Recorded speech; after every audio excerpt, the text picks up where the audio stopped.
Баршаңызға сәлем, біздің Ақтастархан YouTube арнасының көрермендері. Бүгін біз сіздермен дәл осындай испанский чизкейкті үй жағдайында жасап көретін боламыз. Видеоны соңына дейін көріңіздер. Құрамына керек заттар: сармай, жұмыртқа, ұн, шекер, қаймақ және қопсытқыш қажет болады. Яғни барлығы да үйдегі бар қолжетімді заттар. Ең алдымен ыдысымызға ұнды салып, оның үстінен 1 шай қасық қопсытқышымызды қосамыз. Яғни шамамен 10 граммдай қопсытқыш болады.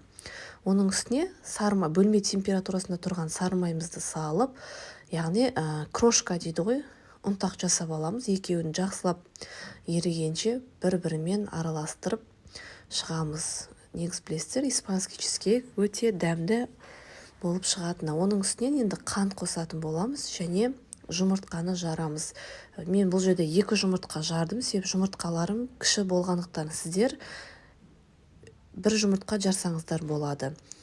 Нақты өлшемдерін, граммдарының барлығын описание бөліміне қалдырамын, сол жерден алып пайдалансаңыздар болады. Міне 1 келкі қамыр, жұмсақ қамыр болғанша осылай илеп алатын боламыз. Енді оны тоңазытқышқа жарты сағатқа қойып қоямыз.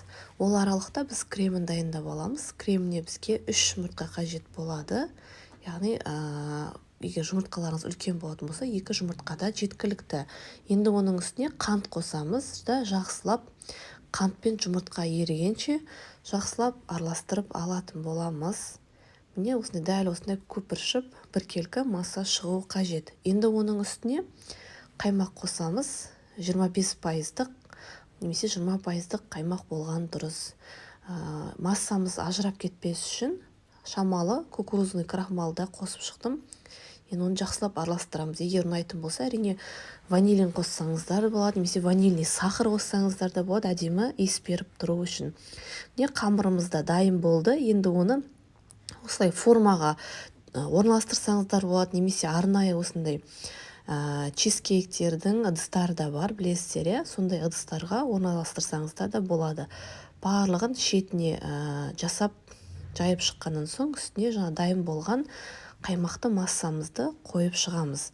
Енді оны біз 160-165 градуста 35-40 минут аралығында жай оттап пісіріп аламыз. Міне осындай қып-қызыл болып пісті. Осындай шамалы жаңағы суған күтемізді, жанындағы осындай қалпын алып тастаймыз. Қараңыздар, қып-қызыл дәмді, үй жағдайында жасалған. Білесіздер, чизкейктің бағасы негізі өте қымбат сатады. Сондықтан осылай үйдегі бар заттардан үйде жасап жесеңіздер болады. Міне қараңыздар, өте дәмді әрі қып-қызыл болып тұр. Ал енді қазір кесіп көрсетейін арасын. Міне қараңыздар, арасының барлығы піскен. Піскеннен соң бұны суығанша негізі 2-3 сағатқа тоңазытқышқа қойып қойған дұрыс. Сонда қатады ортасындағысы. Міне барлығы дайын болды. Өте жұп-жұмсақ, шаймен іше беретін, немесе қонақ келсе де бір пәсте дайын болатын испанский чизкейктеріміз дайын болды. Міндетті түрде жасап көріңіздер және арнамызға тіркеліп лайк қалдыруды ұмытпаңыз.